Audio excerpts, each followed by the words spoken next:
Hi, in this video, I'm going to talk a little bit about how to take advantage of your touchscreen. Let's say you're casting to a television or your smartboard, or maybe you are directly plugged into your device and you want to be able to draw directly on a website. This is a great tool. It's called Webpaint that allows you to be able to draw on any website or write on any website, annotate it. And then you can take that information that you gather and you can copy it, save it, and do whatever you want with it.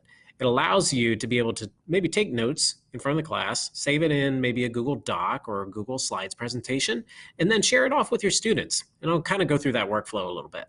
So first off, I'm going to start with a website. I'm just using mine, and I am on a touchscreen Chromebook right now, so I'm just going to scroll down here. And let's say you're teaching and you're talking about different things. You pop out the extension here, which is Webpaint. It's up here on the top right. You'll see as soon as I pressed it, it pops out with notes that I had before. That's kind of cool. You can also clear this page. I'm going to go ahead and start from scratch here. I'm going to close it up like so and start from scratch. Now you have some options here as far as transparency and as far as size. I recommend around 30%, maybe 25, depending on the thickness that you want. And I also recommend trying to adjust that with your touchpad or your mouse and not with your finger because it doesn't work very well on the touchscreen. You have a basic pencil tool here, and I'll show you what happens when you try and use it. It does work okay, but you'll find that you have a harder time with having nice straight lines. It's not super sensitive to the touch. So I'm going to go ahead and clear that or use the undo button. What I tend to do is I tend to use the straight lines option. So if I want to underline something specifically, I can go ahead and underline it. Now you can see that that's making a mark right through it. And that's where transparency comes in. I'm going to adjust the transparency. And if I wanted this to be highlighted, then it'd be easier to just highlight it with a red mark. And I could adjust the size of it as well if I needed to, like so. Let's try that again now that I have it bumped up to 40% and see what it does. So now I have a nice highlighted mark, and you kind of get the feel for what you prefer to do with it. If you're wanting to maybe do more boxes, you could use the circle tool, or you could use the square tool, rectangle tool. You could box an entire section of text like so. And then if you even wanted to take notes directly on the site, you could use the T up here, the text tool. And you could say, this is really interesting. Now you can tell I ran out of real estate there. I need to back up, hit enter, and go down a line. Okay, little workflow tips there that you're catching on to. You do have an eraser here, but I tend to, if I make a mistake, I tend to use my undo button instead. Just another tip. Now, when you are in this mode, you're going to want to remember that if you need to scroll, you need to switch back to the cursor. You can use the touchscreen to scroll then at that point. And then another nice feature is that you're able to change the color at any time. So if you want to adjust it to green, you could adjust it to green like so, hit the X, and then if you want to mark something again, you'd be able to mark it like so. So let's say I want to draw a little line right here and underline that like that. Okay, so once you have taken notes of some sort, then what you can do is if you use this side arrow right here to close it, what you can do then is the notes do disappear. If you want to revisit it and you hit it again, they will come right back. So that way you can continue working on this page. Now, if you want to clear it all together, you hit this clear button and then they go away altogether.